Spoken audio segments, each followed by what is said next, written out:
অবশেষে এবার প্রকাশ্যে এলো আমেরিকাকে জব্দ করতে নতুন কি চাল চেলেছে রাশিয়া।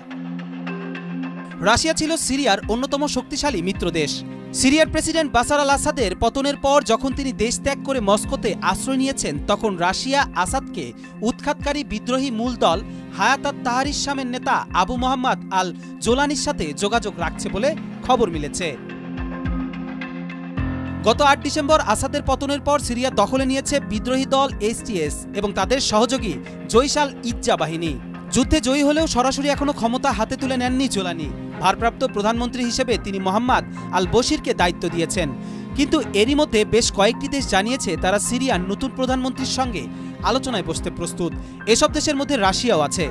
রাশিয়ার উপপররাষ্ট্রমন্ত্রী মিখাইল বোগদান গত শুক্রবার একথা জানিয়েছেন। তিনি বলেছেন, হায়াত তাহরির আল শামের নেতার সঙ্গে যোগাযোগ গঠনমূলকভাবে এগোচ্ছে। গৃহযুদ্ধ চলাকালে সিরিয়ান সেনাবাহিনীকে সহযোগিতা দিয়েছে মিত্রদেশ রাশিয়া। বিদ্রোহ দমনে রুশ সেনাবাহিনীর যুদ্ধবিমান দিয়ে হামলার খবর সংবাদ মাধ্যমে প্রকাশিত হয়েছে বহুবার। প্রকৃতপক্ষে সিরিয়ায় রয়েছে রাশিয়ার দুটি গুরুত্বপূর্ণ ঘাঁটি।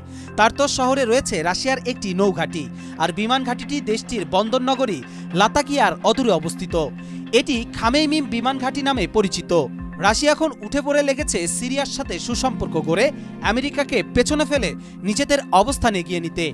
এই ঘটনা যখন ঘটেছে, তখন আমেরিকাও পেতে যাচ্ছে তাদের নবনির্বাচিত প্রেসিডেন্ট ডোনাল্ড ট্রাম্পকে। কবির চৌধুরী জয়, মাই টিভি।